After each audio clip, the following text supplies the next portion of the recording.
Good evening, and welcome to Loudmouth Radio Network. Tonight's show is being broadcasted from Blog Talk Radio / Loudmouth Radio. This show is available for on-demand and live listen tonight on loudmouthradio.com. We want to thank everyone for tuning in to a beautiful night in the Atlanta area. This show, The Universal Mind with Roderick Watkins, is on air this evening.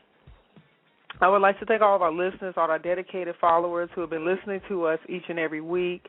This has been an exciting time for us as a network, as we are just continuously looking to continue to grow, increase our audience. Number one. Make sure that we're touching on topics and things that are important to you, that give you the drive to keep listening to us each and every time we broadcast. And we want to make sure that you are aware that even if you do miss this show when we broadcast live, we will be available for on-demand as soon as we come off air. Because of that, this allows our archive numbers of activity of listeners to be able to be substantial. Of course, you can go to loudmouthradio.com. For all my smartphone, iPhone users, we are now on Stitcher Radio, which is spelled STITCHER. Want to make sure you actually download that app and have the convenience of being able to listen to our broadcast on your tablet, on your smartphone, on your iPhone, any Android phone. And yes, once you go into Stitcher, put in Loudmouth Radio Network, and we'll come up significantly within your search inquiry. Make sure that you put 2 Ds in that search for Loudmouth Radio, and we'll come up. Tonight's show is also being featured and sponsored by Bright Car Spa, located at 360 Edgewood Avenue in the Atlanta, Georgia area.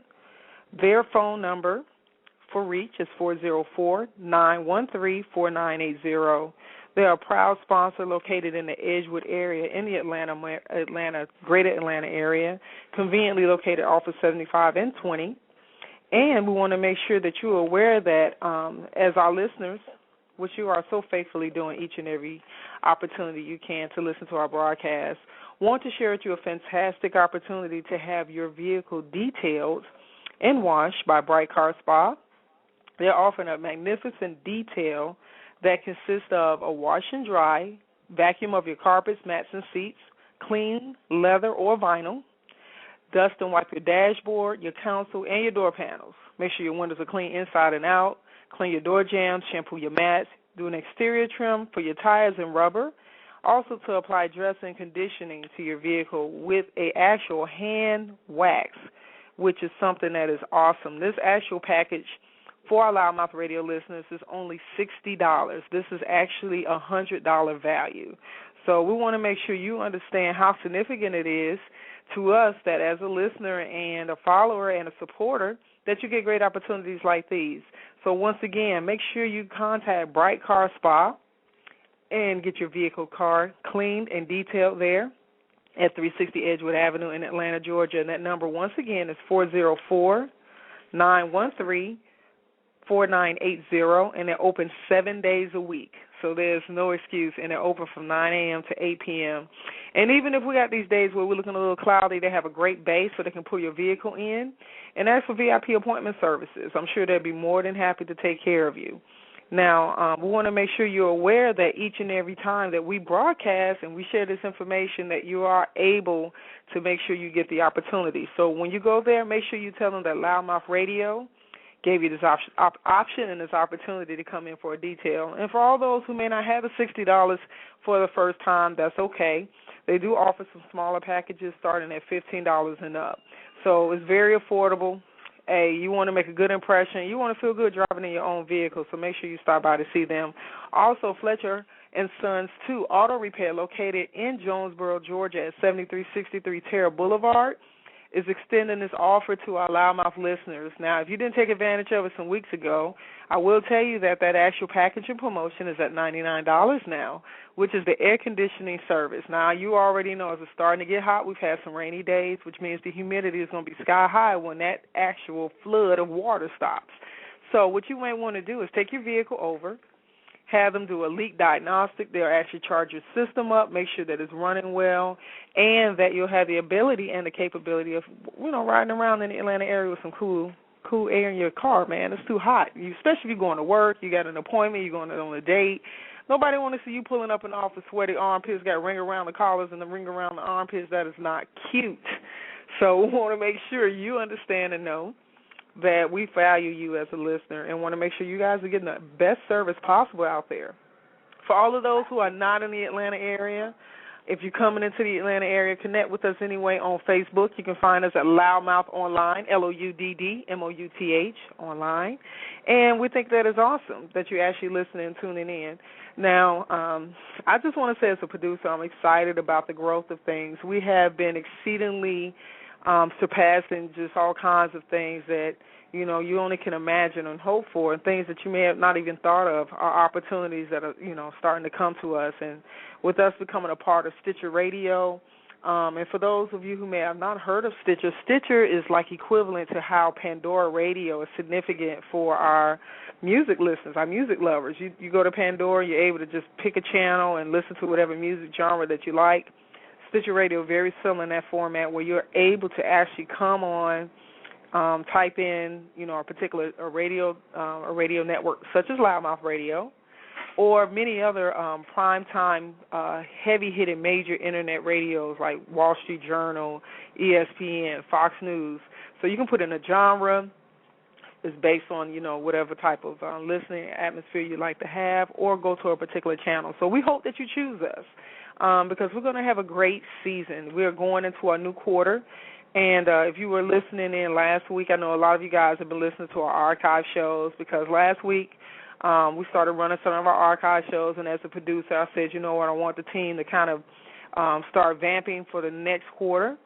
So I kind of gave my listeners opportunity to have these live broadcasts, to have a slight little break for them to, you know, get things together. We're working on programming, working on some new shows, and just doing things even more effectively for our listening audience. So I want to just say, from a producer as well as a host perspective, I thank you guys for listening and tuning in each and every week with us. Now, tonight's show, I went in the drawer, and I think it's important sometimes that we hear where we start and know where we're at, and so you don't forget where you're coming from. And Roderick has been doing a great job as a host for the Universal Mind, bring you topics that are really driven to a personal development, higher consciousness, and we hope that you're finding you know, a center in some of the messages and the things that's being said on air. And we've had some great guests over these last 17, 18 weeks of broadcasting.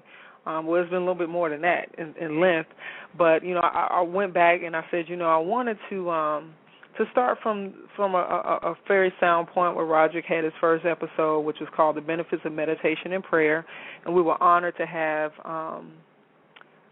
Mr. Grant and Lionel Williams and a few others that was actually featured on that broadcast. So what I'm going to do tonight is actually bring that broadcast to you tonight.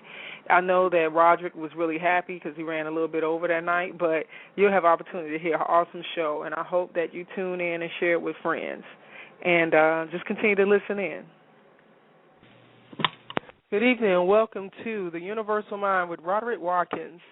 And this live broadcast is being fed through loudmouthradio.com platform on the Blog Talk Radio. We want to welcome you to an evening of great conversation. Tonight's topic, benefits of meditation and prayer. The sponsor for this evening's show is Scarlet Place, conveniently located in Jonesboro, Georgia. And now we want to introduce your night's host, Mr. Roderick Watkins. Good evening, everybody. Hi, this is Universal Mind with Roderick Watkins. Today our show is about the benefits of meditation and prayer. And we have special guests with us, Lionel Williams, Wadey Grant, and later on in the evening, we'll have Tim Daniels and Lisa Campbell. Let me give you a couple of notes real quick regarding meditation. The reason why we're doing this topic this week is me and a couple of friends, specifically Wadey and Lionel, just finished a meditation challenge, a 21-day meditation challenge. So I thought this would be a good chance for us just to discuss how we benefited from the challenge and how talk about the effects that it has had in our lives. So let's see if I think we have our two guests on hold right now and see if they're available.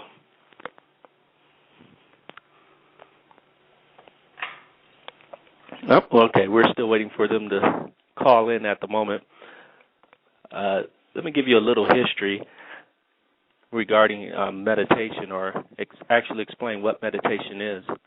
Meditation, as per the NCCAM, which is, interestingly enough, if you guys did not know, and I just found this out, that the federal government actually has a department that studies what they call alternative medicine. And I just, when I was doing my research, I had come across this today, so I thought that was very interesting, that they're now, listening to what people have been saying for years about the benefits of different alternative medicine, and particularly meditation. But the NCCAM, and I'm trying to get what that stands for you real quick. I have it here. Well, they say that meditation is the mind-body practice, and let's see. Okay, the term meditation, it refers to a group of techniques such as mantras, meditation, relaxed response, and mindfulness meditation. Most meditative techniques started in the Eastern religions or spiritual traditions. These techniques have been used for many different cultures throughout the world for thousands of years. Today, many people use meditation outside its traditional religious or cultural settings for health and well-being. Hold on one second. This is an actual branch of the U.S. Department of Health and Human Services, and they're the National Center of Complementary and Alternative Medicines. So I thought that was interesting. We'll have to check and see if our tax dollars are funding this. I'm surprised that we won't get into politics on this particular show. We'll keep it positive right now. But as I was saying, we were doing this meditation practice. And it was a 21-day challenge. And I was first introduced to meditation myself, I want to say, almost about 15 years or more ago. Actually, even longer than that. I actually had a friend who was in martial arts, and he had introduced me to meditation. And then when I started doing martial arts myself, Aikido, I got into meditation there, and it was a form of, I guess, Zen meditation, which was a technique that we practiced. And so from there, I have been meditating on and off, but recently, Lionel Williams, who will be on our show shortly, he had told me about the 21-day challenge that was going on, and so I started to get into meditation again, and I think I'm going to stick with it this time. I just remember, it's sort of like working that muscle that you haven't worked in a while, or being in the gym and you haven't worked out in a while, and then you get back to it and you wondered, how'd you ever get out of it in the first place? And so all the benefits and stuff there from meditation just started to, it was like muscle memory, so to speak. I was just remembering all the benefits and the good feelings and seeing the positive changes that were happening in my life. And so from there, I just wanted to, I remember the first week of doing the challenge, I was just started feeling so much more enthusiastic and so much more just passionate in general about my day.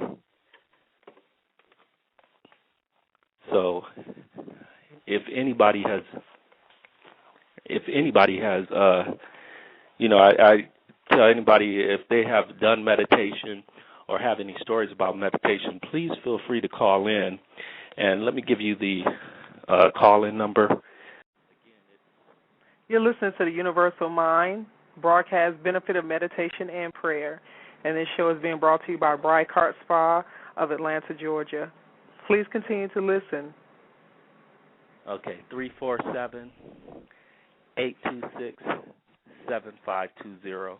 And if you have any questions regarding meditation, or you want to share some of your experiences regarding meditation and prayer, as we're going to discuss prayer as well later on in the day. Let's see, one second. So, again, this is Universal Mind on Loudmouth Radio Network, and tonight our topic is meditation and prayer. And so I think we have our callers are calling in now. Hold on one second. Caller, you're live. Feel free to connect with us on loudmouthradio.com, and this broadcast will be available for immediate download. Wait, I'm going to have to tell you that story on why I keep doing that, and I apologize. I know you too long to keep doing that, but it has to do with a relative of mine, and so I keep substituting or switching those around. How are you guys tonight? We're well. How about yourself? I'm feeling pretty good. How's the weather in Chicago? It's not as bad, right? Not as nice as the weather in Miami that I just left, but it's decent for Chicago. I know it's not bad as in Atlanta. Well, Atlanta has actually been good for the last couple of days, but it's getting a little wet down here, but I guess that's the norm for the springtime. Absolutely. Flowers bloom. So today we got a treat today, right? We had an extra meditation they included. We got day 22. I was very thrilled and excited by that. Healing throughout the world. And I love the fact that it expanded beyond my own personal, level of consciousness and my own personal needs. And this was really a meditation of service, extending it out to all the others around the world. And I love how Oprah and Deepak both set the tone with that for us to really think about people that were in different cities, different corners of the world, and to physically actually picture them. Yes. And then to physically, to see yourself holding hands with them and them holding hands with someone else. It was just such a powerful and different type of meditation for me this morning. So I was thrilled by that completely. I totally agree with you. Hold on one second. So before we go on any further, I want you guys just to tell a little bit about yourselves and also talk about you guys being own ambassadors as well, and let people know what that is. But go ahead, and why don't you start, Lionel, and just give a little bit about yourself and what it is that you do. My name is Lionel Williams. I host a web series called 3LW-TV. You can Google it. It's on all social media platforms.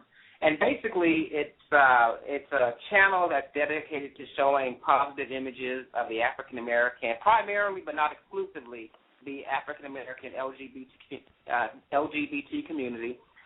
In addition, I also feature a lot of travel videos trying to broaden the awareness and consciousness of all of my viewers, just so that they can understand that we are here to, as I say, stand in our light, and to live our authentic truth and to spread that and to show that in itself can actually heal the world when you are true and authentic to yourself.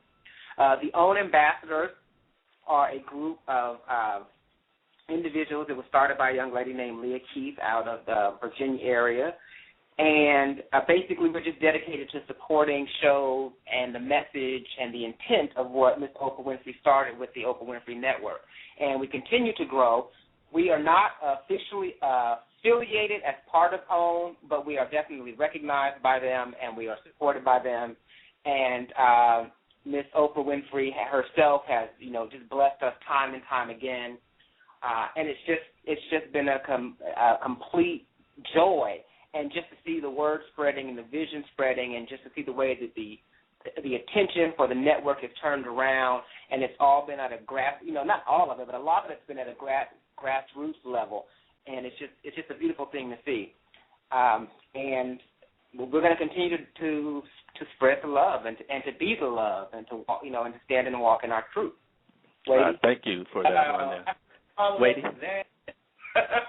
Hi, everyone. I'm Wady Grant, and I am the host of the G-List Society. It's an LGBT pop culture blog where I love to support our own people in the LGBT community, whether it's their music, events, news, and just whatever triumphs that we all have going on as individuals. I've created that platform for that. And then as a personality, people know me as Worldwide Weighty for years, especially through social media. So anything that has to do with celebrities, special events in Chicago, New York, Atlanta, and other places, I tend to capture it and share it with the world. As far as being an own ambassador, I have to thank my dear friend Lionel for even connecting me to the experience, because I would say if it wasn't for him and our meeting with Oprah back in August of 2012, I don't think I would be able to be on this call today and talk about meditation. And, you know, it says a lot for me because I always had high regard for Oprah. I always used the excuse back in the day, oh, well, I'm working, so I can't follow her when she had her daytime talk show. But then even when it came to OWN, I had the excuse of, oh, well, you know, it's premium cable, so, you know, I'm not going to be able to watch it. But to see what OWN was really all about and how it affects the people that I know personally that watches the programs, especially the Super Soul Sunday program, then I knew that after meeting her, because it still didn't register to me before August, but after August, the meaning of supporting OWN and understanding the messages that comes from these shows. I mean, because in my opinion, this is one network from, especially its original programming, but 24 hours, it's all about positive messaging, which we don't get that in regular or basic television or even basic cable television. So, you know what, I'm willing to pay, and just be real, I'm willing to pay the extra money for premium cable just to keep up with Super Soul Sundays and all the wonderful programs that are on. So I'm just glad to be a part of this call, too. And actually, I have to admit, I thank Lionel for that as well. I'm definitely a fan of Super Soul Sunday, and I really appreciate the programming that they're doing. That it's like my church on Sunday for sure, and I like to get up and see those episodes and different topics, and hopefully I'll get to share some more of those with you guys as the show continues. Definitely so. Can I also just say that I think in a lot of the cable markets now, it's not just offered in the premium, but it's offered in the standard packages for many cable outlets around it, and that's happening more and more. So it's not all, and check your local cable provider, because the actual it may not be a premium, it may be in your regular channel. All right. Well, thank you guys for that, taking that time to share that information with us. So let me ask you, do you guys normally meditate on a daily basis, or how often do you meditate? When did you start meditating? When did you get into the practice of it? I'll let Wade go with that one first. I'm going to make it very simple. The clear answer is no. I've tried it a couple of times. I didn't know what I was doing, and therefore I never continued with it. So, and I know we're going to elaborate about this 21-day challenge, but this 21-day challenge, and starting from day one, taught me how to meditate and what the benefits are of it. So that was my experience, or lack of. And for me, I did it sporadically, and it's interesting because I did the same thing with prayer too, but I usually would do it when something was out of alignment in my life, and I knew that was where I needed to go to get my spiritual center. And then, of course, once things got back on track, I kind of, got laxed in my practice. And so I wasn't doing it as regularly as I should. And this is the second 21-day meditation challenge that Deepak has done. So with the first one, which was a few months ago, that was actually when I started practicing much more regularly. And I have to stick with it, because I tell people all the time, we always are reminded by our physical bodies when it needs to be nourished, right? If you get hungry, you eat. Your stomach growls. But your spiritual nourishment, sometimes, your ego kicks in and you think you're in control of things. But I have to remind myself that, no, the ego is an illusion, and it is not in control of anything. So I have to nourish my spirit. I am so glad you brought that up, Lionel, because just like your stomach, your brain, especially if you've meditated regularly, your body senses that it hasn't done it. And for me, I was a sporadic meditator as well. I would have long stints of meditation and then long breaks in between it. And I could tell I would actually have reminders or just my body or just thoughts reminding me that it's time to meditate. You need to just slow down. And one of my biggest things have always been rushing, or, you feel like you just don't have enough time to do things. And when I get to that point, I know that's a point in my life when I need to bring something like meditation into my life so that I can just slow down and focus on the here and now. Because I don't know, maybe a lot of people have experienced this, but I am very scattered. I have a lot of thoughts.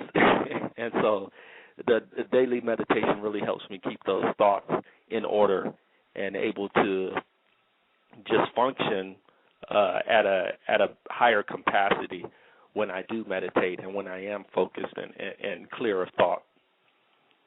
Right, because I believe the key is you have to do it consistently. You can't just do it when you need something. If you incorporate it into your life regularly, just think about how often people incorporate fear and worry into their lives and then wonder how their existence is a hot mess. Well, because that's what you meditate on. That is your daily meditation.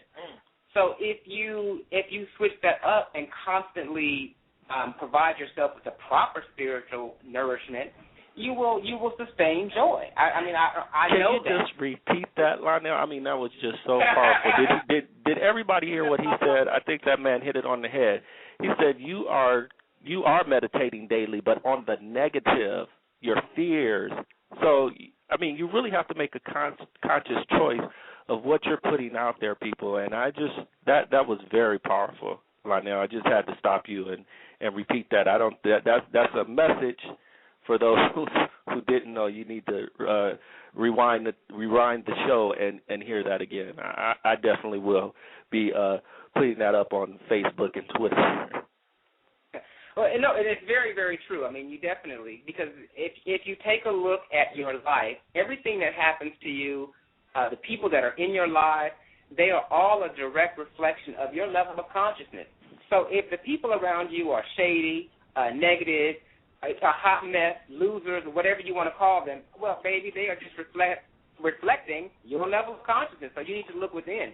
And I guarantee you 100%, if you change your level of consciousness and you elevate yourself, you don't even have to worry about how to get rid of those people out of your lives, because they will find their way out of your life because they know that they no longer represent what you are about.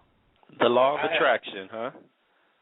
Absolutely. Yeah. Law of attraction. So talk more about that as far as level of consciousness, right? Because we as people, we're very complex. So, and I know there are some things that I do well, but there are a lot of things that I have to practice as well, too. So how does that affect my overall level of consciousness, in those areas that I am lacking? So, I mean, does that mean that the areas that I do high in, that I'm only going to bring people that compare in those areas, or if I do bad in a whole bunch of other areas in my life, that I'm just going to have those negative people because I'm doing bad? I mean, can you expand on that, Lionel? Yeah, well, something that you said right there, you said in areas where I am lacking. Okay, first of all, like Joel Osteen says, whatever follows I am will come looking for you.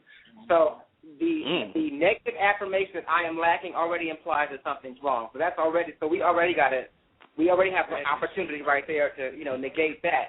All right. So it's not about what you're doing wrong or what you're missing, because there is no lack or limitation in my life. So once I understand that fully from my true spiritual center, then I have no choice but to excel. So those areas that there may be more opportunity for me to apply these spiritual principles, i.e. challenges or what have you, I just need to focus on that and to understand that it is up to me to change that reality, to look at it differently, to see what's not working, what doesn't sit well with my spirit, and to change it. And that all starts, I believe, with consciously focusing on those things. Don't look at them like they're negative or they're bad.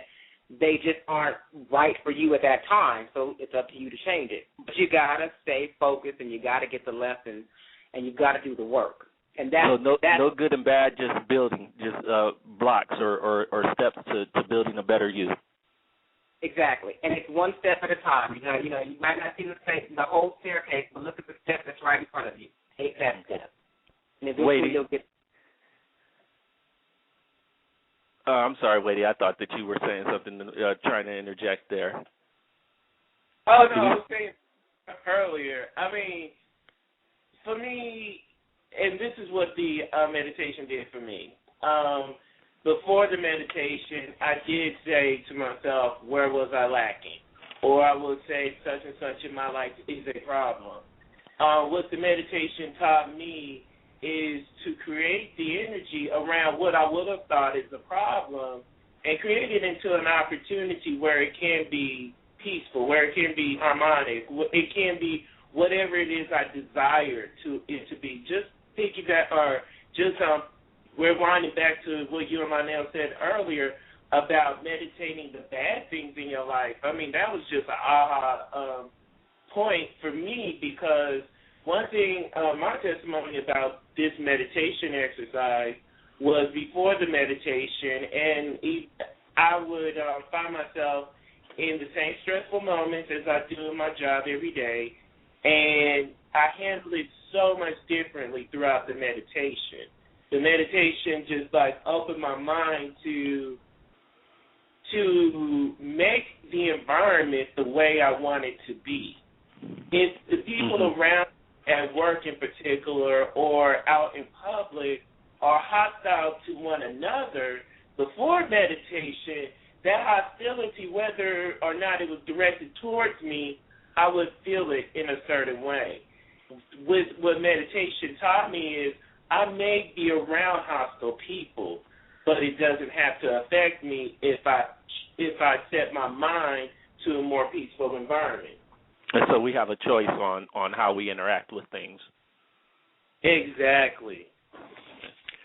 I know for me that one of the things it reminded me of during this meditation challenge was how easily we can become distracted, sort of piggyback on what you're saying, Wadey, in regards to when things don't go as we normally expect them to, then our minds begin to create all this chatter, basically trying to justify or explain why things aren't the way that we see them or the way, quote, that we say they should be. But truth is, things are the way they are.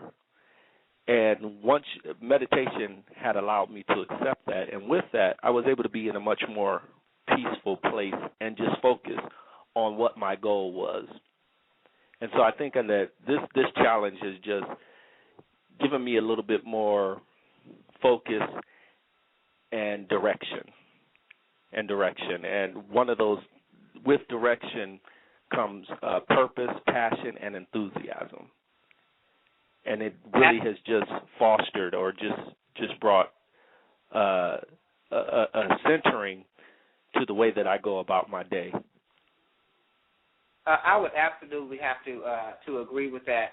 And even furthermore, I would say that you have to, and I got this from this book called The Untethered Soul, which Oprah referred to me as a spiritual almanac.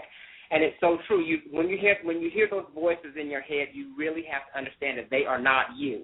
Those are, that might be the crazy person or people that live in your head that, that play out all these different scenarios, but you really have to untether yourself from that.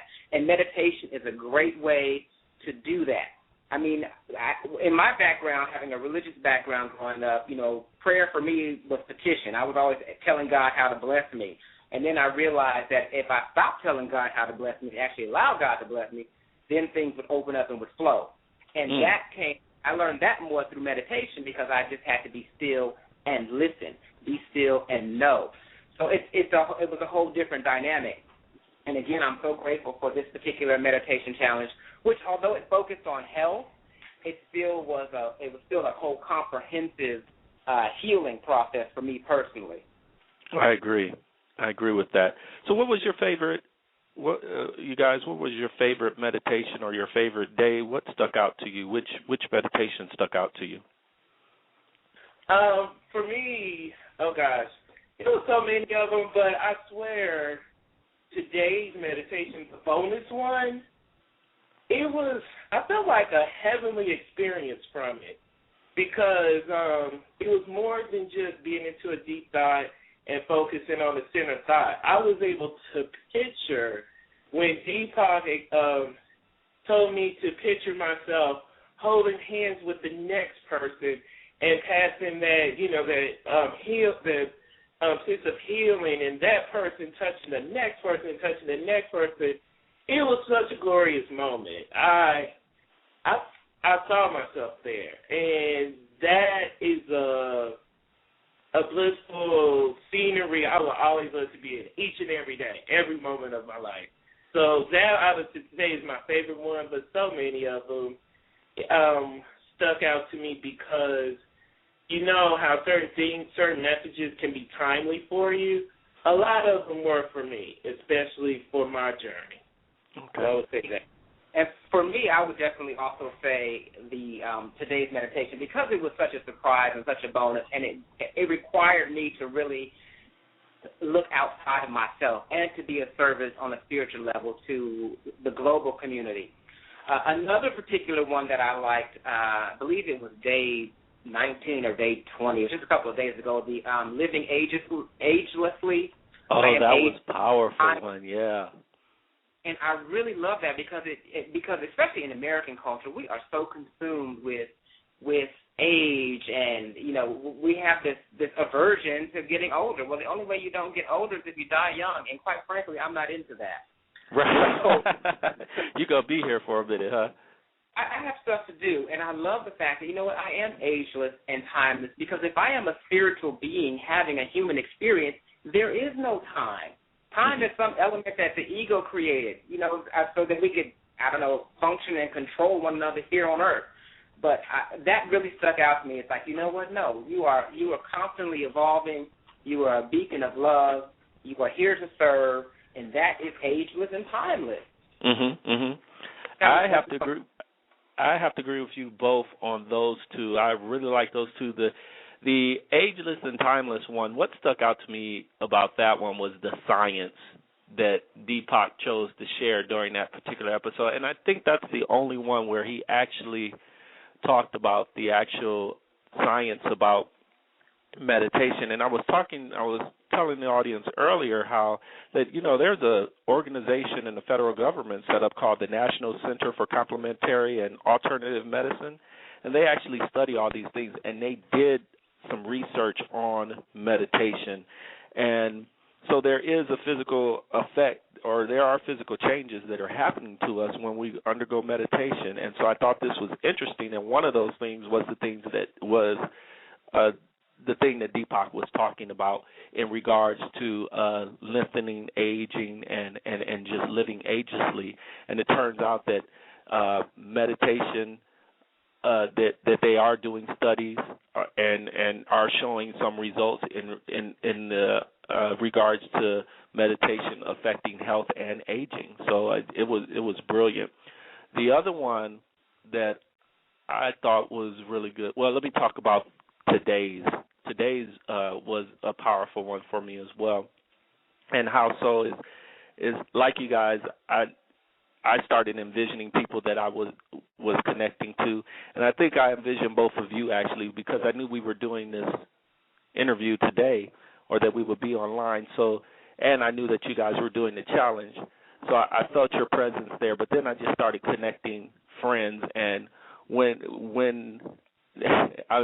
let me restate that, because you guys are my friends, but I started connecting other friends into the loop as well, and it amazed me how instantly people just started to appear, and not only appear, but the clarity that they started to appear, and with that clarity came a sense of them being there, and I could just feel aspects of them or that endeared me to them. And when I tell you I just got this overwhelming sense of just peace and support, I felt like I could feel all those people behind me and supporting me. And it made me feel, and then when he said, it was sort of like being grateful that all of these people are in my life.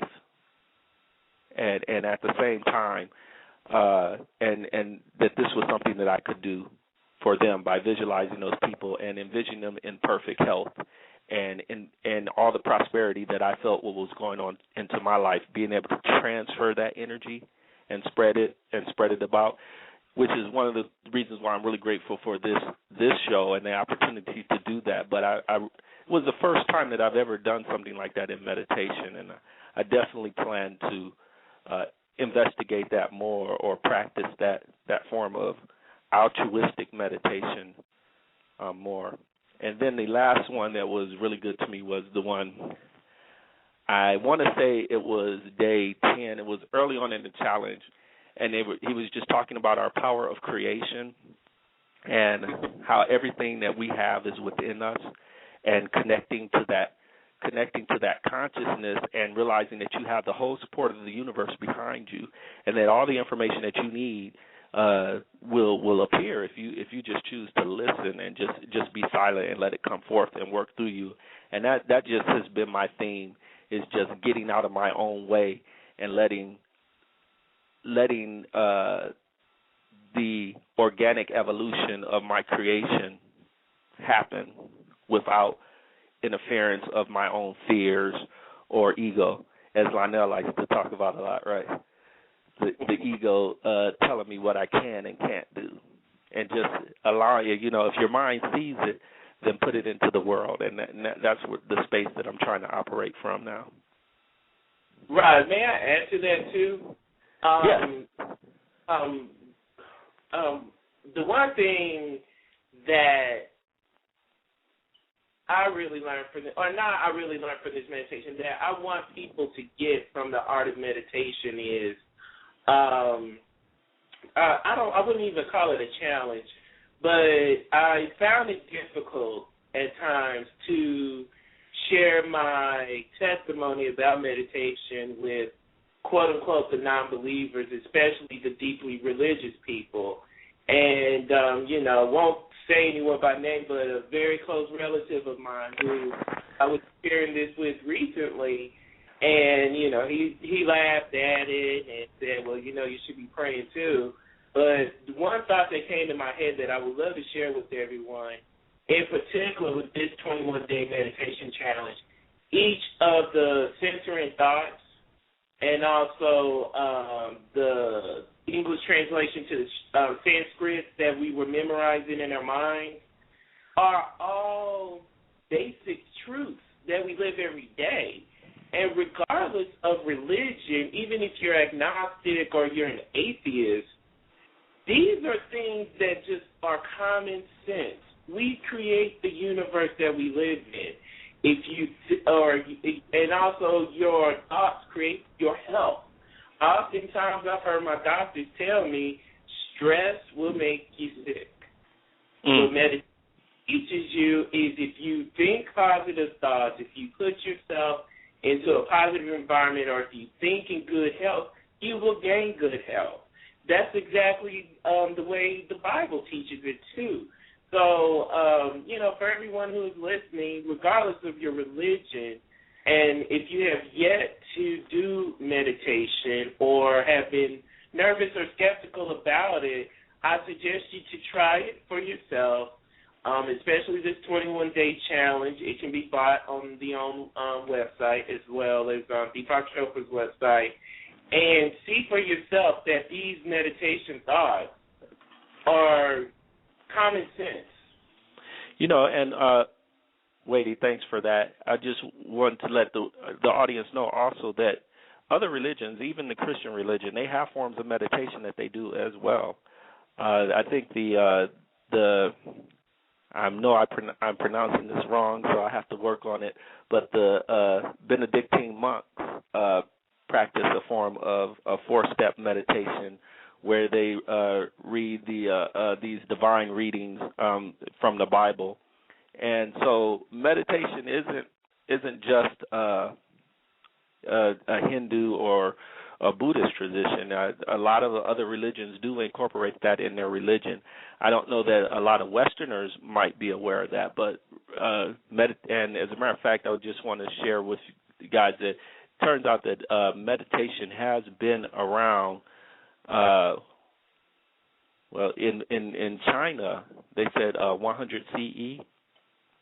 So it's been around for the first century BCE. So it's been around forever, for as long as man has been around, or the modern man, I should say. Absolutely. I mean, there's not a game new under the sun, and I think that as long as everything that has been around, and people have always connected, I believe, or tried to connect with the source, because at some point your life is going to go awry, and you realize it is out of the realm of what your ego can control.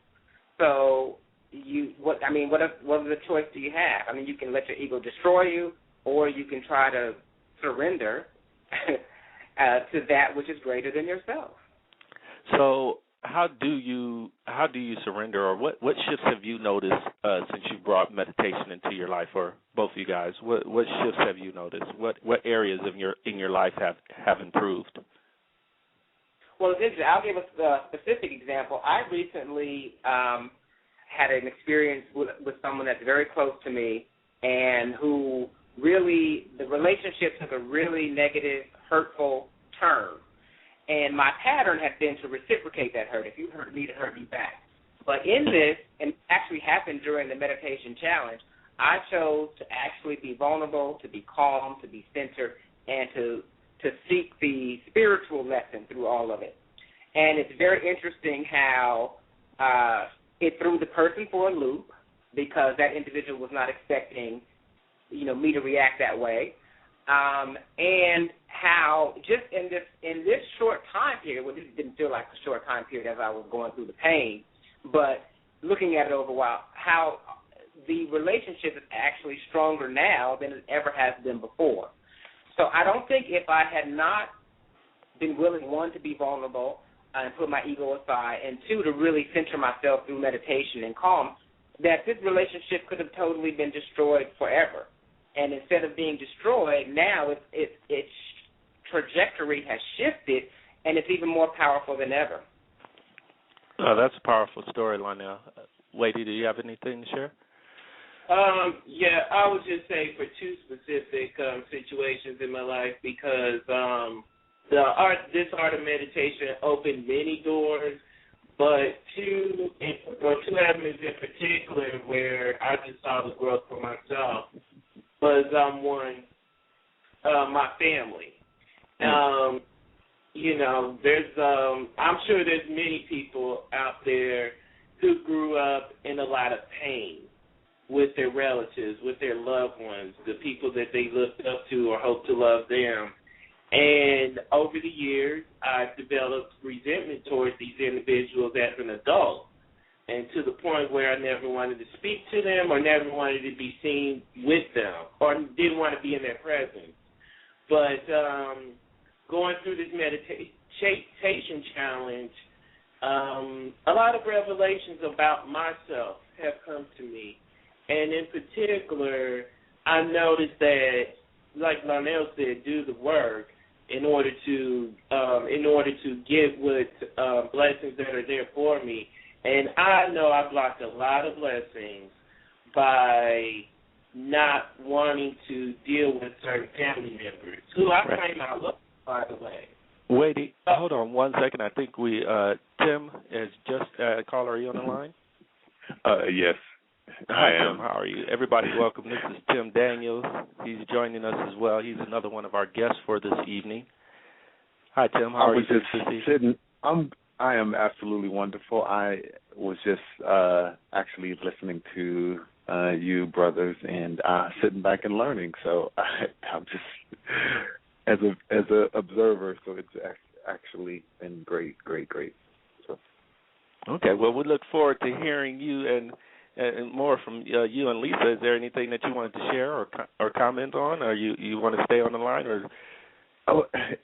I just tuned in because it's exactly I think it was Wadey that was talking about the relationship and being prayer, and of course, people hurt, and I'm like I'm sort of kind of experiencing that as well too, and just figuring out how do you pray yourself through that process. So actually, he was really speaking to my current situation, so that's why I was just sitting here smiling. Okay. Well, thank you for sharing, and I look forward to talking with you more in regards to prayer. Are you going to share with us how we could pray our way through this? Oh, absolutely, absolutely. Okay. So I look forward to hearing from you shortly. Thank you. Okay, Wadey, I apologize about that. Go ahead, Wadey. Oh, no, I mean, just to finish, that point was I realized the 4 relationships in particular that I need to mend because I easily can blame them and call myself a victim, for how I was treated as a child and even as a young adult.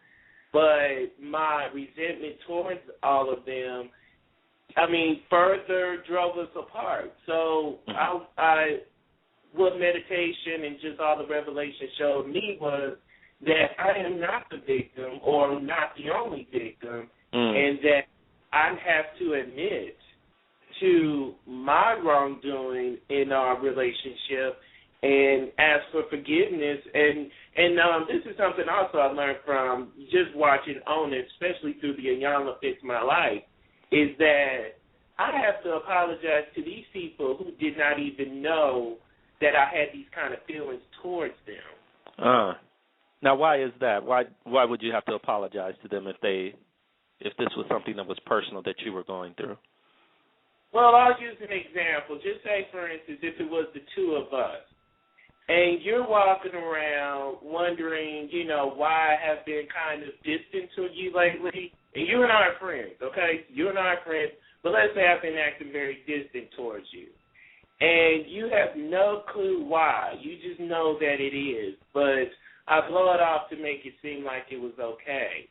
But deep down inside, I dislike you because it's something you said a long time ago that you didn't even know you hurt me with that. Sometimes with the person who's harboring those feelings, we like to think ourselves as a victim. But we're not necessarily the victim if we don't address it. We don't say how we feel. We don't say that you offend us. Instead, we want to carry the hurt and the pain and just distance ourselves from the situation, in a way, run from it. Mm-hmm. You can't solve an issue. You can't move forward. You can't be healed. You can't find blessings in the middle of the storm if you keep running. And, Rod, I'll tell you, I was a runner for a very long time, baby.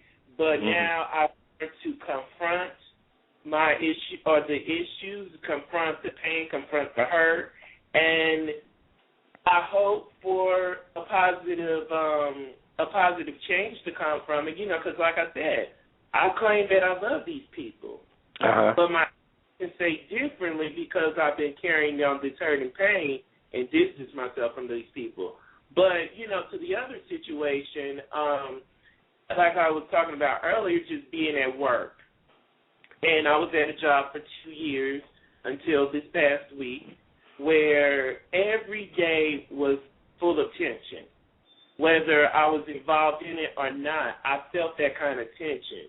And sometimes I used to go work out in the morning and, just used to go work out in the morning just so I could feel a little bit better when I come into the office and deal with the same tension.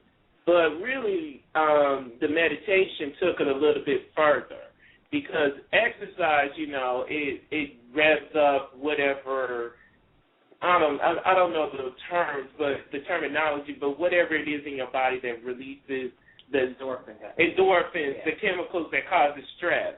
Mm-hmm. But changing your mental state of mind, because that's not what exercise can do. It does the physical.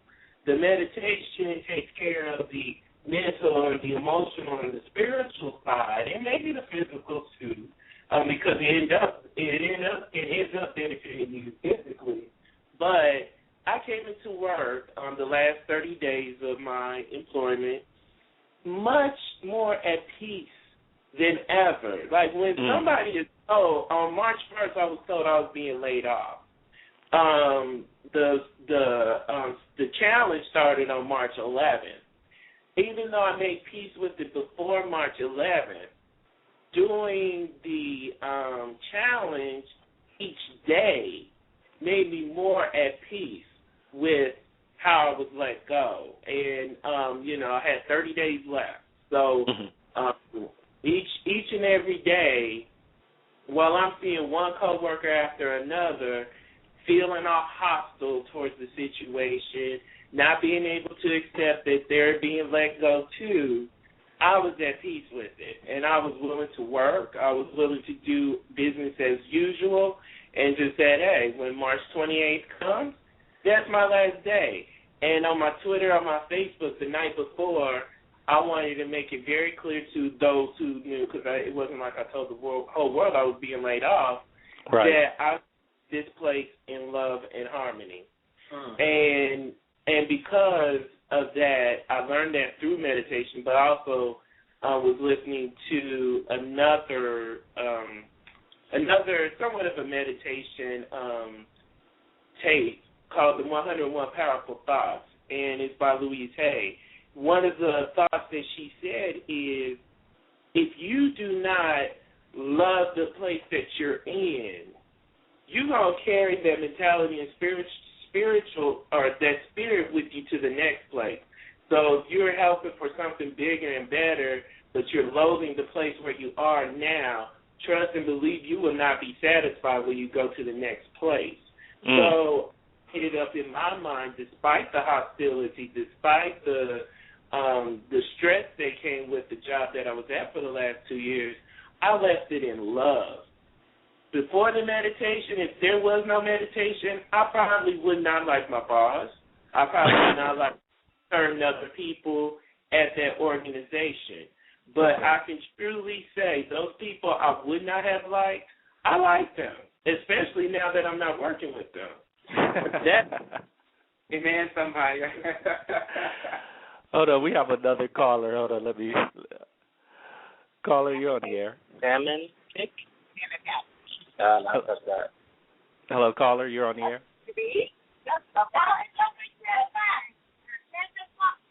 Okay, I guess they're not ready to speak exactly just right now. Yes. Hello, caller, you're on the air. Okay. It's Lionel and Wadey still. Okay, sorry about that. I was trying to bring in another caller. Hopefully they'll call back. We seem to be having some issues. Wadey, yes, it's interesting just hearing you and Lionel speak, and I hear a lot of changing behavior and just breaking old habits. And when you decide, the power behind that is meditation allows you to be still so that you can observe what's going on with your body. Once you train yourself to observe, to look at, to be aware of your behavior versus just listening to your thoughts, you'll be able to see clearly the patterns that you are engaging in that create your environment.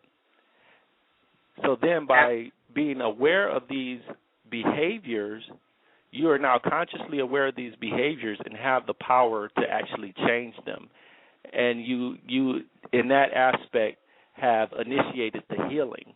What's so powerful about this is that when you initiate this healing, though, it doesn't just affect you. It affects everybody around you, because you are no longer engaging in this script that we are all a part of. We like to think of ourselves as individuals, as if we don't have an effect, but we live in a society. We have families, we have communities that we engage in. We work with a community of people. We're always involved with other people. So our behaviors are a part of a script, a part of a role. And if it's an unhealthy role or if it's an unhealthy system, when you take responsibility for how you're engaging in this unhealthy system, you're initiating healing for that whole system by breaking that behavior. Right. And I think you said something very key when you said taking responsibility. So often we are accustomed to pointing fingers and denying and placing blame elsewhere because we don't want to look within. We don't want to be held accountable. And I think that is the key factor right there is taking responsibility. And you're right, you will heal because, again, if the community reflects your level of consciousness and you are healing your mind and your heart, then, of course, you are healing the community. So I would concur with that, sir. And then, too, if you're going to blame everybody and everything for your situation, then you're saying is I have no control over my life. You have control over your life. You're doomed for calamity. Everything around you is going to go haywire because you the sky is falling. What did you say, Rob? Oh, I'm sorry. No, I was just agreeing, Wadey. I was agreeing with the sky. If you choose calamity, the sky is always falling. Exactly. I lived in that for a couple of years. I plan not to go back.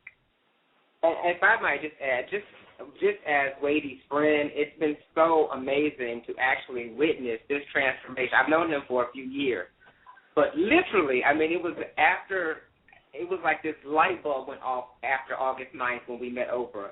And it has been like this daily transformation. I don't even know if he even realizes how he's transforming. But I just smile every day because it's like, wow. And he'll just say something to me that would have never even come across those lips like a year ago. I was like, I don't even think he realizes what's happening to himself. But it's been so amazing and such an honor actually to have a front row seat to witnessing this wonderful transformation. I appreciate it. Wadey, I think that, that's a big wake-up, especially when you have people like Oprah and other big things going on in your life like that. Yeah, we definitely want to be grateful or pay attention to those to those signs, right? Sometimes the signs are right there. They're flashing right in front of us, and we'll still choose to ignore them. I know that, Lionel, like when you had initially invited me to that TV show taping and I met all these people and this is how I ended up with this show. At first I was really skeptical about it and I was telling you about that. And so I just sometimes those signposts or those signals telling you where to turn, they're always there, but we'll let our own fear and our ego tell us that we're not ready for those things. So you just have to ignore that stuff and it's so seamless. The stuff just drops right off once you just accept your authentic nature and be honest about where you truly want to be in your life. Absolutely. Absolutely. And I am a witness to that. And the other thing that comes along with that, speaking of responsibility, is like, how they say when you know better, you do better. And as you never stop learning. It's not like you ever reach some plateau spiritually where you got it all, because as long as you're living and breathing, you're learning. You need to be learning.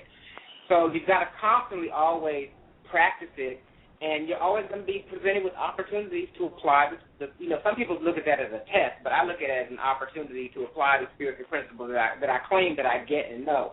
And like I said, this last relationship issue and witnessing it change because I chose to be vulnerable and I chose to be spiritual about it instead of human has just been a further testament that, wow, this stuff like really works, It really works. And you can't go back to what you thought you used to know. And sometimes that's because you sometimes you want to revert because you ain't trying to hear. When you're hurting, you ain't trying to hear that spiritual mumbo-jumbo right in the moment. You know what I'm saying? Ain't nobody got time for that. But you have to do the work. You have to commit because you know it works and you know that there's a lesson. And if you don't choose to get the lesson now, it's going to come back. And again, yes, I definitely agree with you, Lionel. I'm sorry? I said I definitely agree with you. Learn the lesson the first time or it'll definitely come back around. Okay, we have to take a few minutes for a commercial break. We'll be right back with our guests Tim Daniels and Lisa Campbell, and I think we also have some calls as well that we'll take. So one moment as we acknowledge our sponsors.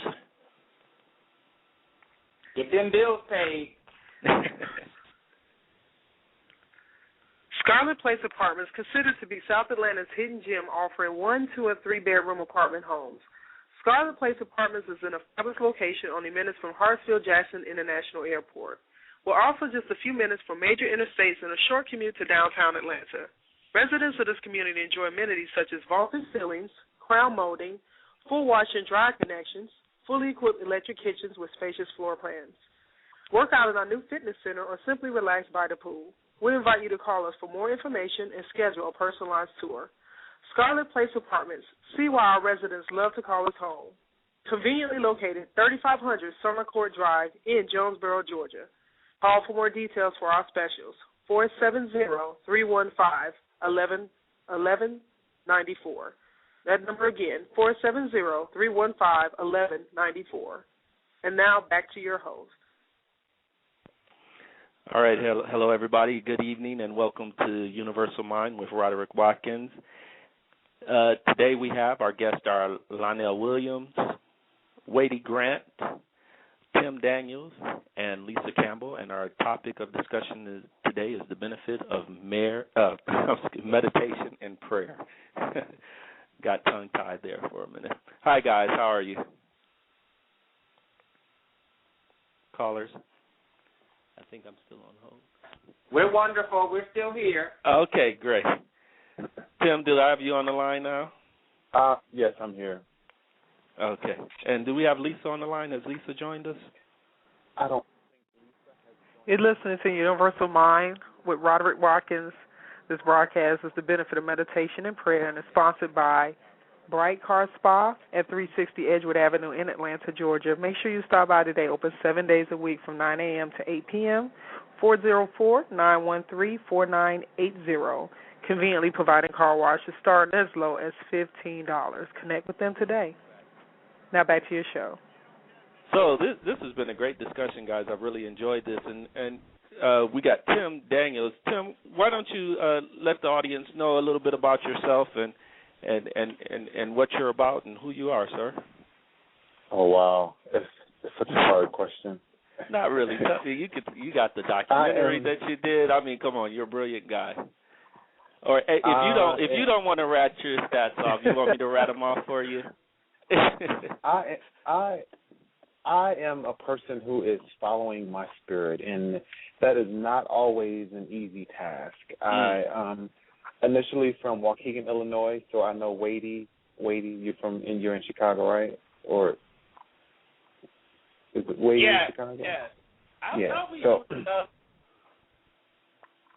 I don't live there anymore, but I'm currently in Atlanta, but I ended up going into the military and had some military experience, then got out of the military, went to University of Illinois, so I was always interested in the arts and how I could merge the arts into my life. So I ended up actually being a dance major at University of Illinois in Champaign, then switched to sociology, and I'll get to that later. So all of those things, have been merging into who I am today right now, the arts and the social justice self. So after that, I ended up going to California, and at one particular time, I had a couple friends who passed of HIV and AIDS complications, so I decided to really do something and be that voice for the community. So I, along with two good friends of mine, produced a documentary, or actually now an award-winning documentary called Standing in Truth, Breaking Silence. Produced and directed, correct? Correct, yes. And decided to do that, and have been, really living out my social activism and my creative self. So those two individuals have merged. together, and that's where I am in life right now. Well, it's great to have you on here, and I appreciate you doing this in such short notice. I've known you for a couple of years now, have been following you, and we've always had some great conversations. And so I'm happy that you can join us today just to talk about how prayer has benefited your life. I know you've been listening in on the conversation, and as we've been discussing meditation, and you're going to share your testimony in regards to prayer. And my first question to you is, when were you first introduced to prayer? How did it come into your life?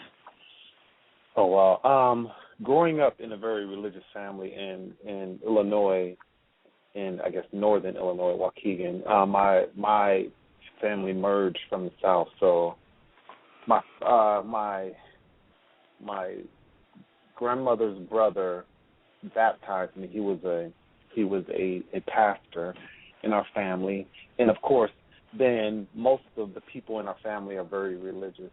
So I remember getting baptized by him at a young age, and that probably was my first kind of experience with what the religious prayer situation kind of worked.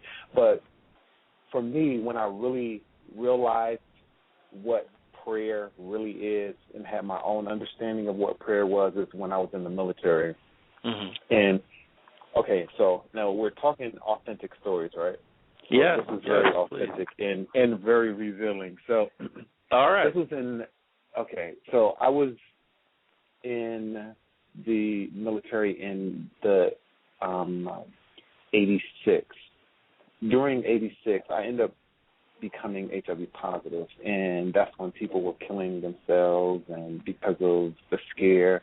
So I was praying, and I had journals then that I just really wanted to get out. And at that time, I also had a prayer about that I was not going to let the diagnosis impact how healthy I was or how healthy I was not going to be. I was not going to allow that to be a death sentence for myself. So 27 years later, I have been extremely healthy as well, taking a holistic approach. And for me, it all goes back to that prayer of how I was not defeated by what was going around me and what was going on in my company in the military, or what the doctors had told me at that time. What were the effects that you noticed in your life, or what were the instances that you noticed to the life that you in your life that you attributed to prayer at that time when you found out your diagnosis? So when I found out, it was I was praying that I got a military board out, or a board out of the military, so because I wanted to make sure that I had health benefits. And okay, what does that mean for the people who don't? I'm not familiar with board out in the military. So if you get a medical board out of the military, meaning that your medical, that the military probably for the rest of your life will pay for your medical expenses. Mm. So, and I just wanted that to happen for me because I had no idea what the outcome at that point in time. I was 21 years old, or 20 or 21 years old, so I had no idea, but that was my prayer, and that prayer happened. Right, and not a lot of information about HIV. I mean, that's when the information just started coming out about, HIV. At that time, they were still calling it a gay cancer and things of that nature. So, correct? Correct. But also at that time, that when they figure out that, okay, well, then it wasn't such a scare, then people wanted, then they started re-enlisting the people that they kicked out so they can serve their term, but then they had problems re-enlisting, so it was a catch-22. So my prayer was that I actually got retired from the military, and that's what happened as well. So that was another prayer that I had as well too. So that came to fruition. So those were some very specific and direct results of your prayer. And how often did you have to pray, or how often did you pray in order for that to occur? So for me, I was thinking about this. Is there do I have a routine of prayer? My routine of prayer is encompassed within my daily activities. I can be praying, sitting, waiting for coffee. I could, I am praying, sitting at a stoplight, waiting to go through traffic. So it's so embedded in who I am in my personhood. I stopped going to church a lot because I feel like I'm more of a spiritual person. So I find my my spiritual food in so many other ways. So prayer is more encompassed in my daily activities of life. Now, this is something that you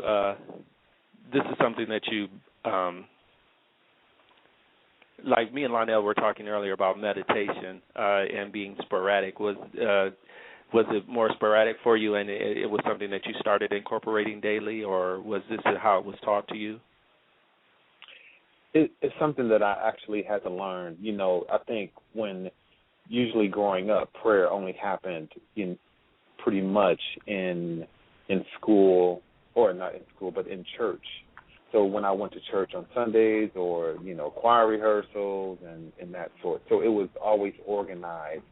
So I had to find my own understanding of what prayer was to me versus it being in a group and being organized and structured and under someone else's guidance. And I had to figure out what worked for me as well. Okay, I think we have another caller on the line for a question. Hello, caller, you're on the line. Our phones are just... Can you hear me? Yeah, I can hear you. Who's hey, Rob, it's Kurt. Hey, Kurt. Hey, long time no talk. Yeah, I know. Thanks for calling in. I appreciate the support. Absolutely. So I had a question, probably more beginner question. I mean, I've heard a lot about meditation, and I probably did it once or twice, but I'm curious to know how you guys got started and what elementary steps you did to start meditation to get to a point where it's on a more consistent basis. That's a good question. Wadey or Lionel, do you want to take that? Well, for me, I had always heard about meditation, and I think that in my quest for finding some calm and some peace, because my life was a wreck on the inside, I was doing all that I could to keep up appearances on the outside, but inside it was a wreck, and I knew that I had to find something. And it's funny because just recently, and anyone that's religious, this is not a stab at you at all, but someone was recently asking me, why did I turn away from religion? And it's not so much that I turned away from religion, but just in finding my own path, when that question was asked me, well, why did you turn away from religion, or my particular religious experience, I said, well, the reason I left it was because I found God. And that really came through prayer, meditation, really beginning to see the beauty of the universe in the faces that were reflecting mine, that were reflecting my heart, appreciating the world. So to answer the question, I really just got started because I'd heard about it. And when Oprah did the first 21-day meditation challenge, plus this one that was focused on health, the current one that we just completed, that was really when I started to do it and make it more habit forming, as opposed to doing it just sporadically. So I'd always heard about it, but then in my quest for finding truth and seeking truth, I began to practice it or to try it out. And I've heard about it, but for me, just coming from a family background where, I hate to use the word deeply religious because if you're religious, you're religious. But when we talk about deeply religious, if you don't do anything outside of, or if you do things outside of a certain way, then it's demonic or what have you. That's how what I learned of meditation to be, because the people I grew up around looked at it as a new age thing. It's not of God, or it's saying that you have some powers that are above God. But fortunately, I've had some teachings later on in my life where I learned that whatever I'm taught, I am still responsible for figuring it out for myself. It's just like reading a text, or it's like taking a class and you get it, or your teacher is teaching out of the textbook, but you still have to study from it to know the answers to the exams and pass the class. So for me, I was always interested in meditation after a certain point in my adulthood, but as I said before, I truly did not know how to get into it. I didn't, not even bothering looking it up. I just tried it. It didn't work. So for me, it actually started through this recent 21 Day Challenge. Yeah, and let me clarify for any of the listeners. I think that nobody is, we don't want to get into saying that being religious is a negative thing. I don't want that to be the message that I'm putting out. Right. And the reason why I say that, I think that anybody's religious conviction or anybody's conviction towards whatever their passion is, it is a positive thing as long as it's transforming their lives in a way that needs to move them into living their authentic self. So right. So I didn't mean again, I don't want mine to be taken as a dagger or a stab at religion, because no, it has its place, it has its purpose, and it actually helped me on many levels. So my experience is not, I'm not trying to make any blanket statement against it, but whatever your path, I respect your path as I would ask you to respect mine. So respect all paths. So the journey, this is Tim. It's so interesting about this conversation. So the journey that I am on right now is understanding that prayer is me asking God, having a conversation with God or the universe or whomever you call it, her, he, your higher source. And meditation is the process of me being still to listen to what I need to do. But the whole picture of all of that really is about being closer to myself. If we understand that God is who is right, a part of me, a part of my spirit, and all encompassing. So when I'm still, I get an opportunity to ask those questions to God, myself, then listen and meditate and be still for those answers.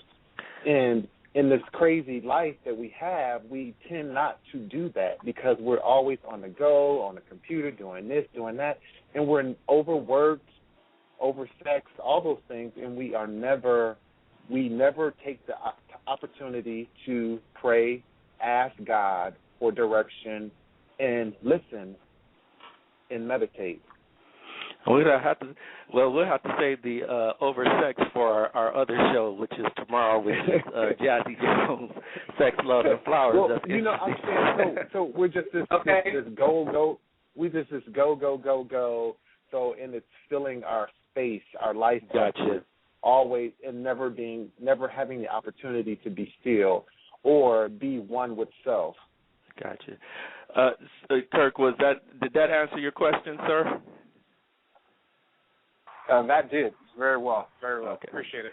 Okay, and I appreciate your support, Kirk. Thanks for calling. I hope you continue to listen. Absolutely. Thank you, sir. All right, so my next question for the group in general, or actually, Tim, since you just joined us, is there a particular method or style of prayer that you use, and how do you go about doing it? Can you take us through a scenario? Part of my prayer is mixed with like a routine. When I get it, before I jump out of the bed, I just take a moment to pray and meditate. And some stretching exercises may be incorporated with that. So it's not just like, it's not the usual method of getting on your knees and, oh, Lord, forgive me, I have sinned, or whatever my prayer is that day. For me, it's about, God, give me direction today. Let me be focused. Give me clarity on today before I get out of bed. And thank you. My gratitude for waking up today.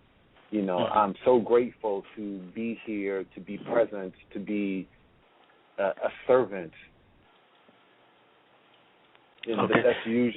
That's usually my method when I'm getting up. But that happens throughout the day as well. Gotcha. Lionel or Wadey?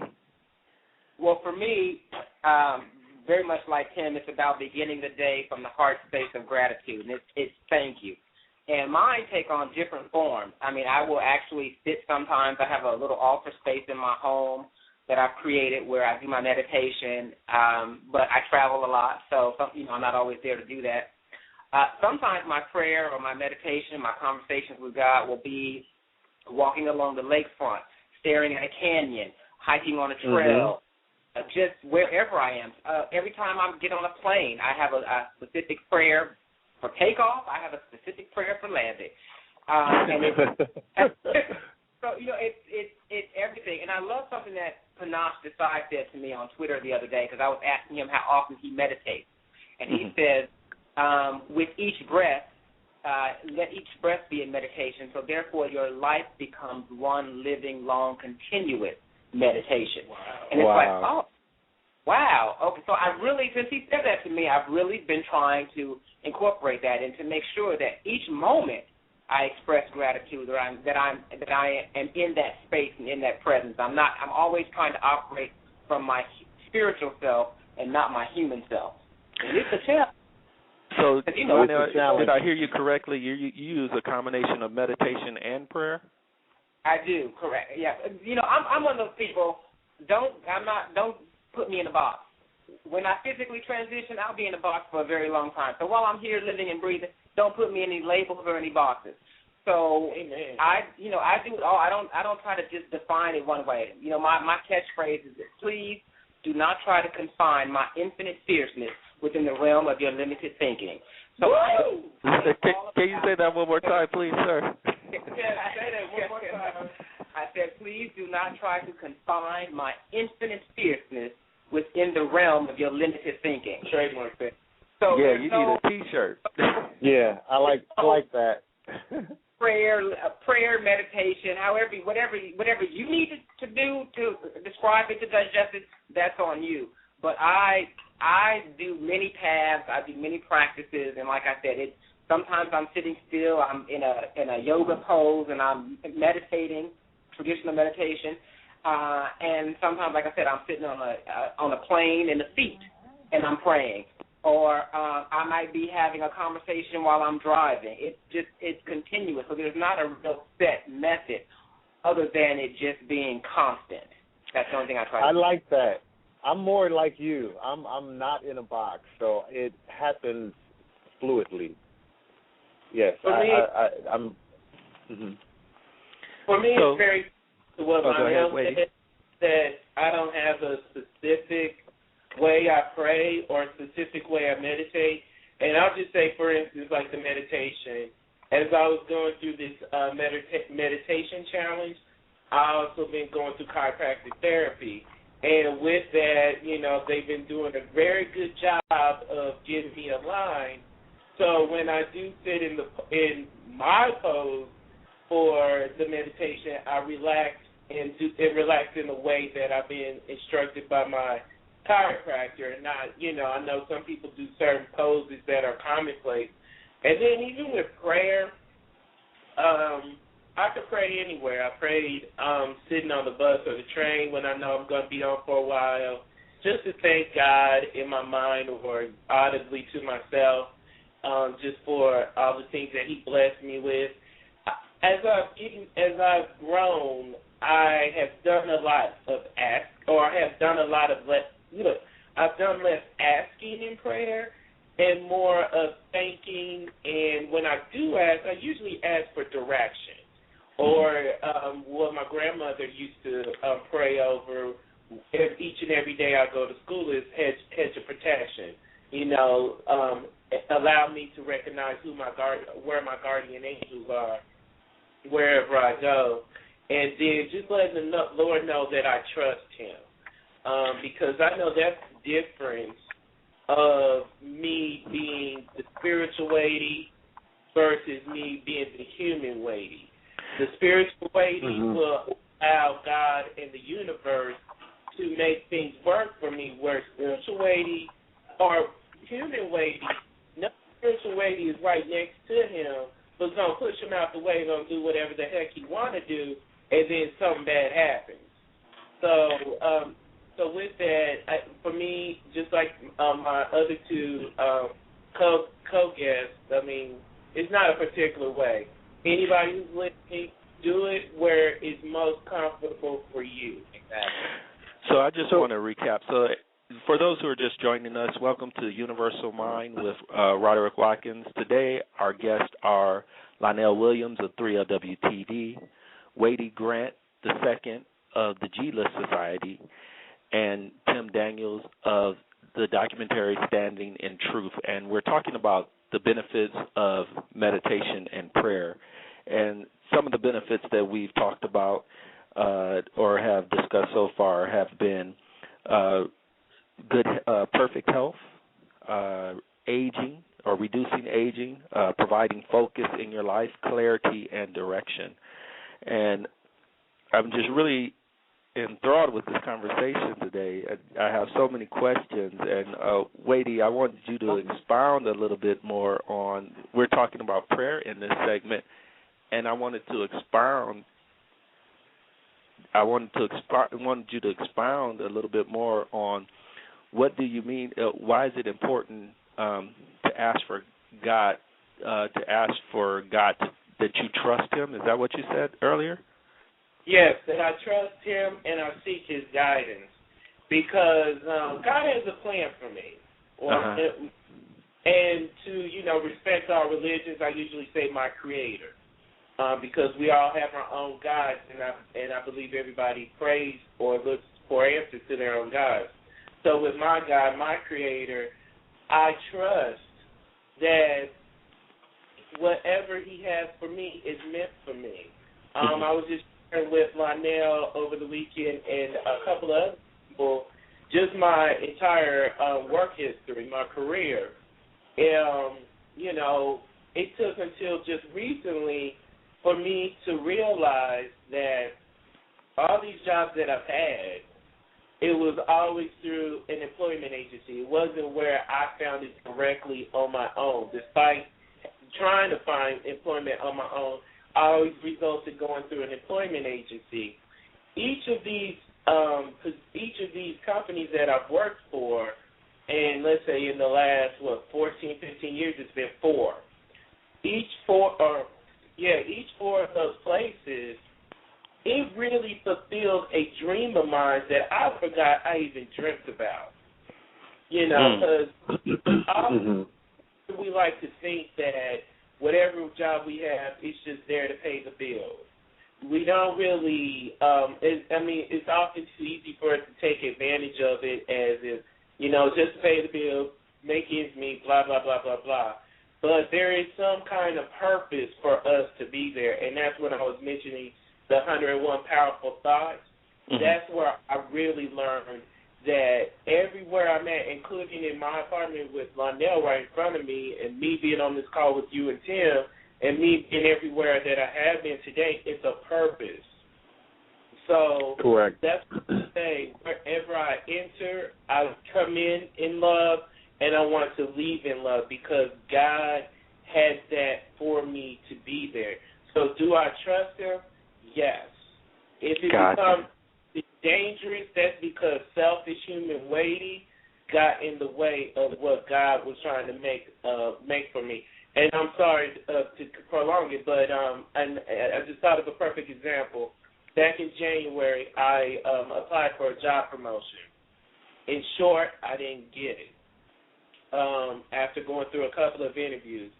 The day that I found out, and I wasn't told personally that I didn't get it, I was on vacation, and my coworkers told me that they already had somebody hired for that position. So I was livid. I was angry because two things. The person was hired outside of the company. I'm internal. I knew the position because I was doing it all of 2012.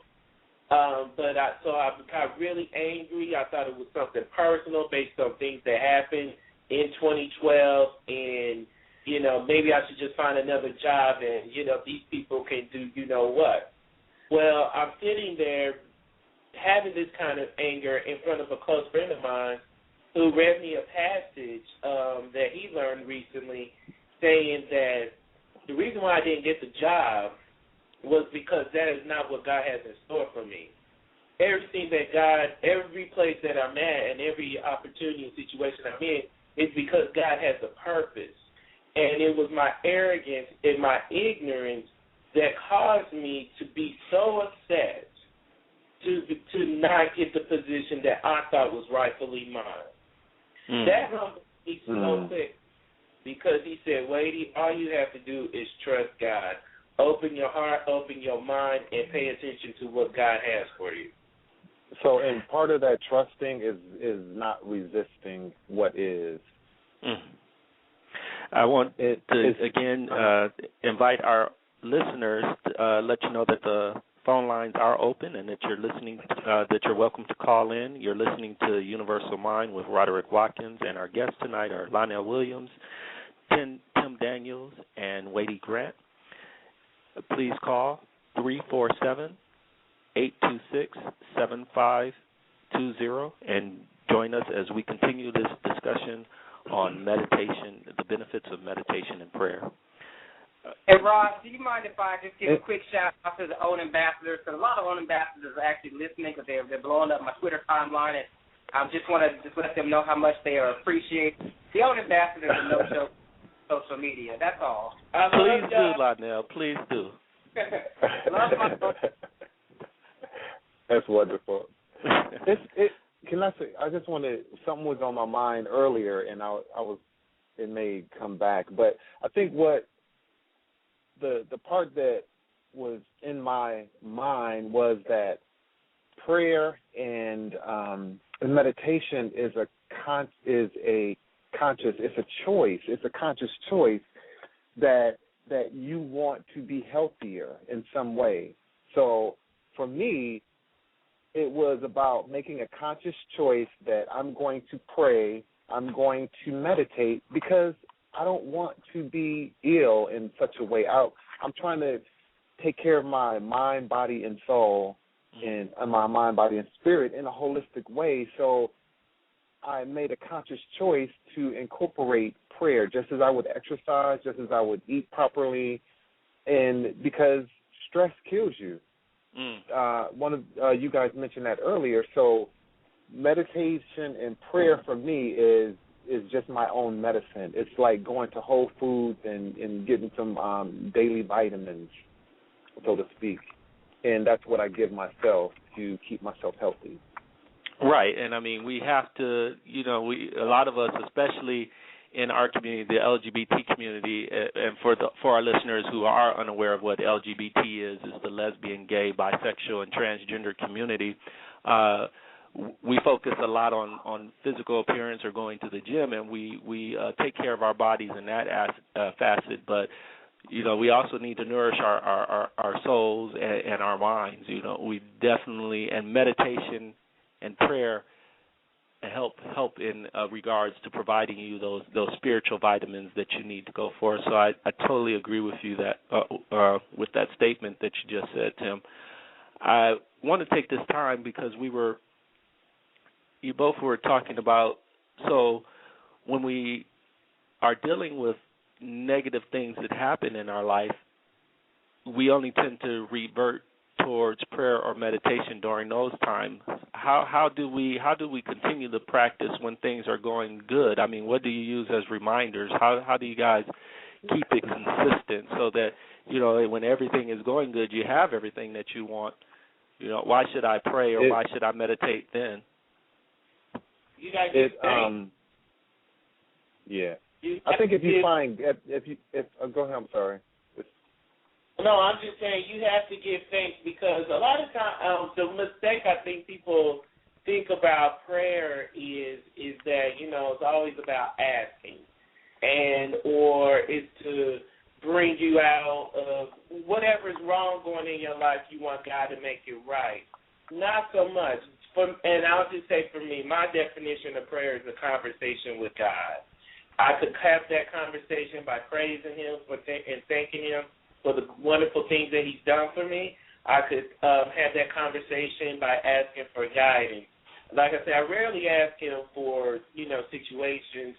And when it comes to those situations, I have to step out of the human weighty and think of the spiritual weighty and remember the things that I've been taught, or think of what God would want me to do, what would be honorable to Him in handling this situation. Because, like you said, a lot of people do think that prayer is only to be delivered out of the situation, whether it's an illness or financial woes or anything like that. Right. Whenever you want to be blessed, and this was something I said way before meditation and stuff like that, before Yama even said do the work. Prayer without faith is dead. I mean, faith without work is dead. Oh, my God, and that's the challenge right there. Right, so you can ask God to be delivered from X, Y, and Z. You could ask Him to bless you with X, Y, and Z, but if you do not do the work, you will not get X, Y, and Z. And then furthermore, and this is something I've learned from several different people lately, is that you might be praying to God for one thing, and your vision is so tunnel to that, where God might have something either at that level but wider, or something totally different that may be a bigger blessing for you than you can imagine, but you want to channel into one thing. So you got to be careful. You got to be, I don't want to say strategic, but you got to be careful about what you pray about and what your expectations are. That's why I say I trust you, God, because you can still pray and ask God and help God to do things for you, but you need to trust Him just as you need to do the work. And can I give you? I'm sorry. Go ahead. I don't think to piggyback on what Wade is saying, I had to learn, like I said a while ago, I had to stop telling God how to bless me. So I pray for direction, for clarity. I don't pray telling you what to give me, because, you know, like Oprah always says, God can dream a bigger dream. And so let me just be aware of what the lesson is and what the opportunity is and what I am seeking, and just show me the way and show me the path. But like he also said, it's about just how you maintain it. Is you start from the heart space of gratitude, and that can be as simple as opening your eyes and saying thank you. And I do that every day. And I have to consciously remind myself, especially when things are going good, that I do not believe my own hype. This is not Lonnell Williams doing any of this. I am merely a participant, a vessel who is here to pass on the joy and to be of service. So as long as I kind of operate from that space and keep my ego in check, I don't forget. There isn't a moment where I don't remember whose I am, and it's not about me. Let me just say, I'm sorry, this is Tim. Go ahead, Tim. Let me just say, God, I thank you for this opportunity to express, and in that, my expression is always about what am I to learn from this opportunity. Yes. So that's how I look at it. What am I to learn from this opportunity? And I think there is journaling is so important in that prayer process and in that meditation process. There's a book that I used to do when I was in LA a lot called The Artist's Way. And one of the exercises was taking yourself on a date and dumping your stuff out. You know, we don't do things like this. We don't get the stuff out, and it's from generation to generations of stuff that come from our families that, you know, we carry along with us. And prayer and meditation is a way to help, you know, kind of get all of that stuff off of our shoulders. And also journaling is so important in that process as well. So one of the things that in my dreams and journaling, I always wanted to go to Africa. So, and part of my prayer was about going to Africa. So I got the opportunity in 2000 to go to Ghana. So then I was like, you know what, my next trip is going to be to South Africa. I want to go to South Africa. For some reason, South Africa, I'm just urging for my spirit to go to South Africa.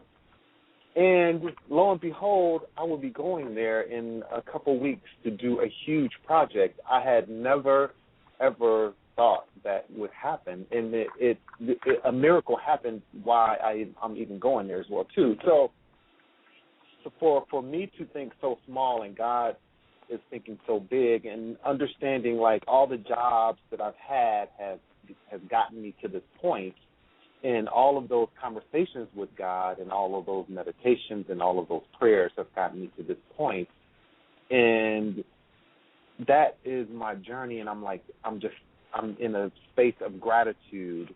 So it's not asking, but it's thanking you and having the faith that it's already supplied before I can even ask. Because if God got your back, you don't even have to ask. You just walk out on faith and know that he's going to catch you and provide a pathway before the road is even paved. Powerful statements, guys, powerful statements. I want to just take a minute to say you're listening to the Loudmouth Network, and this is The Universal Mind with Roderick Watkins. Our guests tonight are Tim Daniels, Lionel Williams, and Wadey Grant. We also want to send a special shout-out to their own ambassadors and welcome them to call in as well as anybody else who is listening right now. We appreciate your support. Please feel free to call in at 347-826-7520 and share with us your experiences of meditation and prayer and how they have benefited your life. And let's continue spreading the message and to the global community about the benefits of meditation and prayer. So, guys, this has been a great conversation, and I just want to continue. What do you guys feel? Are there any differences between meditation and prayer? Are they two distinct things, or are they just one and the same? How do you feel they're different? For me, like I was saying before, I'm sorry. Go ahead. Go ahead, Tim. Go, Tim.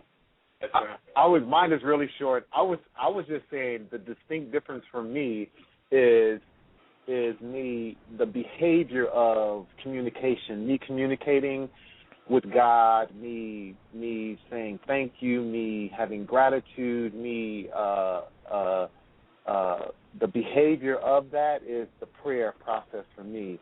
But me being still and listening to those answers, to those prayers that I put out there about direction and clarity, me listening, the listening part is the meditation part for me. So that's the process of hearing what I asked for.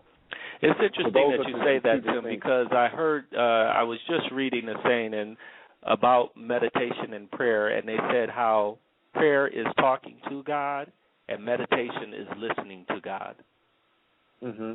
And I was just reading, so I think you would agree with that statement? I definitely would agree with that. Yeah. Okay. I would agree with that as what it is about. Because meditation, I think, is more introspective, more reflective. It's like sit down, shut up, and be still. Whereas prayer is more like conversational, like, look, dude, this is what's happening in my life. Give me some direction. What's up? So for me, that's Correct. different. It's the same thing. It's like, prayer is more interactive, I should say, in the sense that it's more conversational. It's more me speaking, and meditation is really just being still. And often I find in meditation, because it's hard to think about nothing, to sit there and be still and look about nothing. But so it's almost simple results when you're done, because at least with prayer, it's like you've gone over your list A, B, C, D, E, F. But when you're meditating, it's like, okay, I'm here to think about nothing, and when I get up from Right. this, I can't necessarily say that I have something tangible that I can share with you, but I do know that I know that I know that I am benefiting from this and that my life is being changed by it. So I don't know how to describe it, what that change is, but it's they are definitely two different paths to the same source. I agree with what both of them are saying, and even just for the meditation part, for me, is that I'm very grateful for the guidance of the Deepak Chopra and Oprah Meditation Challenge, because it gave me the direction on how to meditate. And then to watch him on Super Soul Sunday answering, I remember it was somebody on Instant Twitter or Facebook asked Deepak how to meditate, when to meditate, how do you sit, how long do you do it? I mean, those were the questions that I've had before, when I tried it before the challenge. So I'm glad, for a person like me, I need to be instructed. Just like, how about you break that down for us then, some of the basics of meditation or prayer, guys? I mean, are you supposed to sit a certain way? Do you only breathe in through your nose and breathe out through your nose, or do you breathe in through your mouth, out through your mouth? Is there any breathing involved in prayer? Can you guys expound a little bit on some of the techniques that you personally use for your meditation and your prayer? Well, I say for prayer, be yourself. Because God sees you, God knows who you are, so don't be somebody you're not, and don't lie to God, because God sees right through you. So when you talk with God, just be yourself. At least that's how I feel like for me. For the meditation, and this is what I learned, because I haven't studied meditation or do not know anything more about meditation outside of this challenge. I will say that. But what I have learned is, as Deepak walks you through it, is that you sit in a very comfortable position. My position is upright. As I was going through chiropractic care, my neck was tilted back because that's where a lot of my problems were before the care was done. And then I just wanted to make sure every limb of my body was relaxed. I didn't want to feel like my legs were weighted a certain way because of a pose, my arms, my fingers, any part of my body. As far as the breathing, that's where I'm, very grateful for what Deepak has instructed. He encourages people to breathe deeply, inhaling and exhaling before you recite the mantra in your mind. And that was the other thing, too. I think that was probably the shocking part for me, was how to recite the mantra. For what I've seen on television, when people meditate and do yoga, all I thought I was going to say was om, the whole time out loud. But this meditation challenge, I even shared this with Lionel. I said, oh, wow, I really get it. And just reciting the mantra, and also knowing what they mean, what the interpretation is, and how it also relates to the centering thought, which is the reasoning for each day of meditation. It just opens a world of understanding for me. Thank you, Wadey. Hold on, I think we have a caller on the line. Caller, go ahead. You're live. Hey, what's going on, Roger? This is KJ. Hey, KJ, how are you today? I'm great. How are you? Pretty good. How, you got a question for our guest? Or no, comment? I just wanted to actually comment on some stuff. But first off, I would like to say hey to Tim, because I do know him personally as well. And also, I don't know Lionel or Wadey, but also want to say hello to them as well. Hello, KJ. But my just in everything that you all are talking about, especially Wadey talking about his job and all that kind of stuff, I'm kind of going through a situation like that myself, where I actually just became unemployed through no fault of my own, but there were some signs and things like that to let me know that it was possibly something going on. And the funny thing is, right before it happened, the weekend before it happened, I was very, very tense throughout that whole weekend. For some reason, there was just an energy around me that I couldn't shake. Going out with friends and being around them, couldn't be social, just kind of to myself, stuck in my shell, whatever.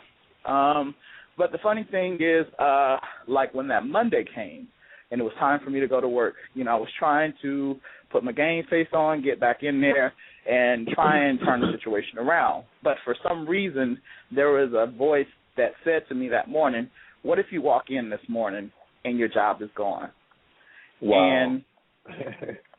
And I said, I'm just going to have peace. And so funny, as soon as I walked through the door, the owner of the company that I work for pointed for me to go sit down with him. And so I already knew pretty much where the conversation was going to lead.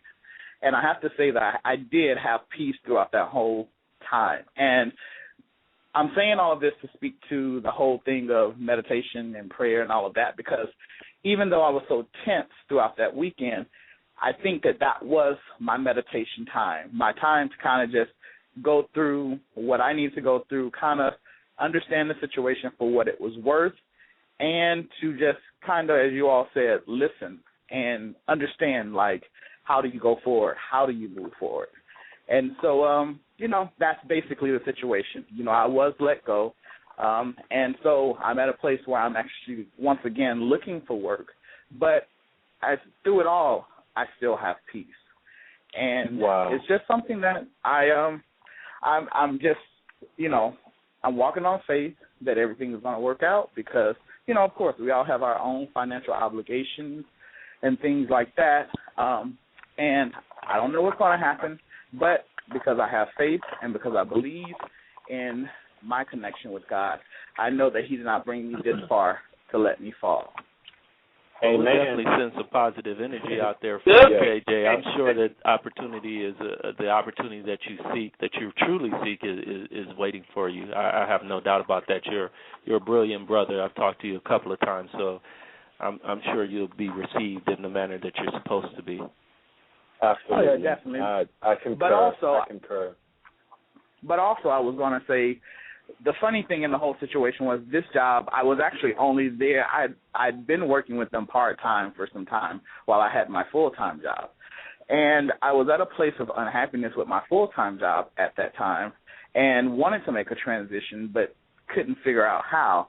And so at any rate, this other opportunity came along, and I decided to take it, knowing that there were a ton of risks associated with it because no one had ever done this position for this company before. It was a small business. And, like I said, and the salary that I was getting paid wasn't something that the owner was used to having to pay out or whatever the case may be. And so that's what it became more about, money on his end and not wanting to be able to have that, not having that obligation.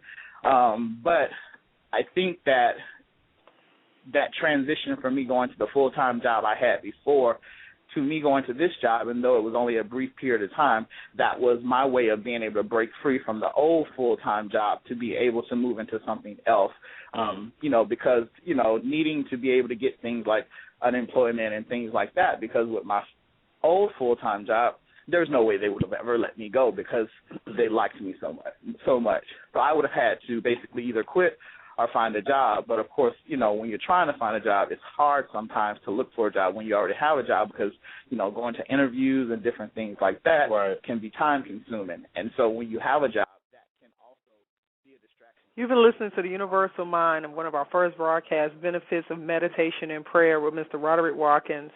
We want to thank our guest that actually was featured on that show. And I hope that you've enjoyed the show. You actually can archive this show in its entirety on demand and actually also listen to the very first broadcast, which actually went beyond our 120 minutes this evening. Just make sure you Google loudmouthradio.com, pull us up, friend us on your page. Want to also thank our listeners for tuning in each and every week with us and listening to us and supporting us. And this show has been sponsored again by Bright Car Spa at 360 Edgewood Avenue in Atlanta, Georgia. And their number to be reached is 404-913-4980. And they're offering all the listeners a great opportunity to take advantage of a full detail for $60. Thank you, and make sure you tune in for the rest of the week on Loudmouth Radio. Have an awesome night. Lesson is that, making sure that I incorporate prayer and meditation even more into my life.